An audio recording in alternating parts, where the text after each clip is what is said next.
मोखाडा येथील मोखाडा नाशिक रस्त्यावरील petrol पंपाजवळ mountain व्ह्यूचे उद्घाटन माजी आमदार सुनील भुसारा यांच्या हस्ते करण्यात आले। यावेळी त्यांनी या हॉटेलमुळे स्थानिक बेरोजगारांना रोजगार उपलब्ध होऊन विकास होऊ शकतो असा विश्वास त्यांनी यावेळी व्यक्त केला।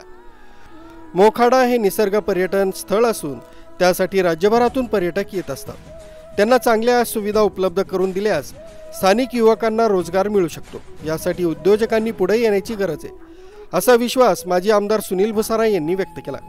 या उद्घाटन समारंभास मोखाडा नगरपालिकेचे नगराध्यक्ष अमोल पाटील, उपाध्यक्ष नौशू दिघा, माजी सभापती बशीर अन्सारी, मोखाडा बहुजन आघाडीचे नेते अमजद अन्सारी, ज्येष्ठ नेते वासुदेव खंदारे, मोखाड्याचे तहसीलदार मयूर घेंगले, मोखाड्याचे सहाय्यक पोलीस अधीक्षक ढोले, समाजसेवक समीर इक्बाल शेख, ज्येष्ठ नेते पांडू चौधरी, राहुल बोराडे, ऋषिकेश लाडे, माजी सरपंच प्रकाश मुळे, जाहीद मोहिद्दीन शेख, लारा काँग्रेस तालुकाध्यक्ष जमशीद शेख यांच्यासह समाजसेवक, कार्यकर्ते, नागरिक मोठ्या संख्येने उपस्थित होते। आरबी न्यूजसाठी पांडुरंग भांगरे, मोखाडा।